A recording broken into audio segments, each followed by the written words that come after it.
In Judges chapter 18, we meet the Danites.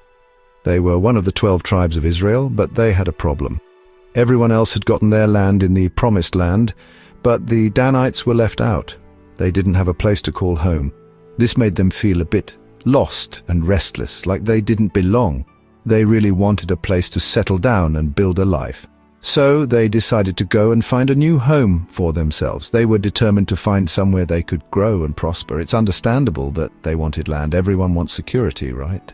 But the way they went about getting it, well, that's where things get a bit tricky. Their story teaches us about the dangers of ignoring God and trying to do everything ourselves. It shows what can happen when we don't ask God for help, even when things are tough. The Danites' journey became a lesson in what happens when we rely on ourselves instead of God. It wasn't just about finding land, though. It was about belonging, about finding their place in the world. That their story shows how much we all want to have a purpose, to feel like we fit in. It reminds us that real happiness comes from following God's plan for our lives.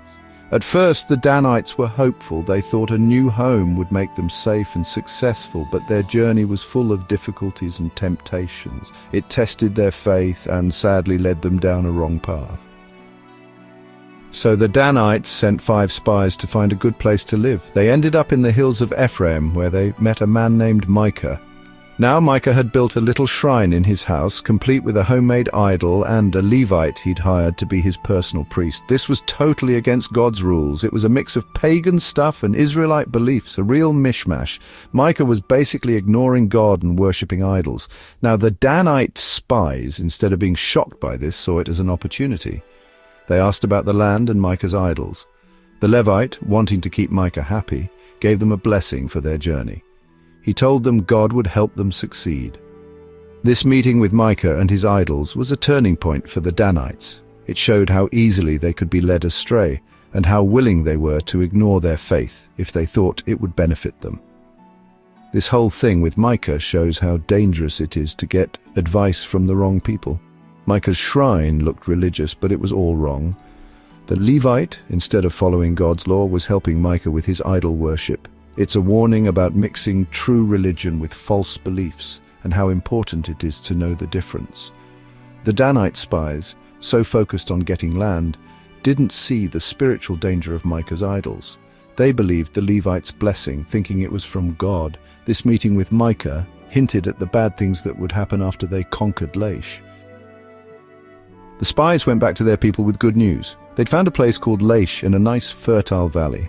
The people of Laish were peaceful and wealthy, but also a bit naive and not ready for a fight. The Danites, seeing an easy target, gathered 600 warriors. They were going to take Laish for themselves.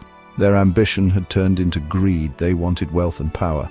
On their way to Laish, the Danites went back to Micah's place. They stole his idols and convinced the Levite to come with them. They promised him a better job and more money. The Levite, tempted by this, left Micah and his shrine. He joined the Danites, becoming part of their wrongdoing. The Danites then attacked Laish by surprise, completely destroying the city. They killed everyone, stole everything, and burned the houses. This was a terrible act of violence, the opposite of how God's people were supposed to behave. Conquering Laish was a victory for the Danites, but it was also a terrible tragedy. They got the land they wanted, but they got it through violence, lies, and idol worship. They had turned away from God and chosen a path of sin and destruction. Taking Laish should have been a happy time, but it was ruined by the awful things they did to get it. Their victory felt empty, achieved through bloodshed and betrayal. It showed how power and greed can corrupt people. What the Danites did shows how dangerous idols and self-reliance can be. Wanting land is one thing, but they compromised their faith and started worshipping idols. They trusted in statues and their own strength instead of God. Their story is a warning about how easy it is to fall into sin and how bad the consequences can be when we leave God's path. After taking Laish, the Danites renamed it Dan after their ancestor. They built their own sanctuary there and set up Micah's stolen idol. They kept the Levite as their priest, and he happily went along with their idol worship. The Danites were now completely lost in idolatry.